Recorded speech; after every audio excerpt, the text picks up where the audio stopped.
شروع کرتا ہوں اللہ تعالیٰ کے نام سے جو بڑا مہربان نہایت رحم والا ہے۔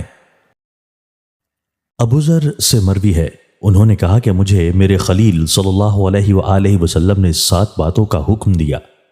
1، مجھے مساکین سے محبت کرنے اور ان کے قریب ہونے کا حکم دیا۔ 2، مجھے حکم دیا کہ میں اپنے سے کمتر کی طرف دیکھوں اور خود سے برتر کی طرف نہ دیکھوں۔ 3، مجھے حکم دیا کہ رشتہ داروں سے جڑا رہوں اگرچہ وہ پیچھے ہٹیں۔ 4، مجھے حکم دیا کہ کسی بھی شخص سے کوئی چیز نہ مانگوں۔ 5، مجھے حکم دیا کہ سچ کہوں اگرچہ کڑوا ہو۔ 6، مجھے حکم دیا کہ اللہ کے بارے میں کسی ملامت کرنے والے کی ملامت سے نہ ڈروں۔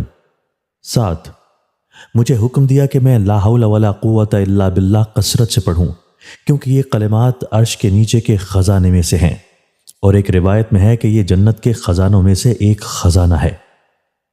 ابو ذر نبی صلی اللہ علیہ وآلہ وسلم سے بیان کرتے ہیں کہ آپ صلی اللہ علیہ وآلہ وسلم نے فرمایا، یقیناً تمہارے بھائی تمہارے خادم ہیں، اللہ تعالیٰ نے انہیں تمہارے ماتحت بنایا ہے، اس لیے جس کسی کا بھائی اس کے ماتحت ہو وہ اسے اس کھانے میں سے کھلائے جو خود کھاتا ہے، اور اس لباس میں سے پہنائے جو خود پہنتا ہے، اور انہیں اس کام کی تکلیف مت دو جو ان پر غالب آ جائے، اگر تم ان پر غالب آنے والے کام کی تکلیف دو تو ان کی مدد بھی کرو۔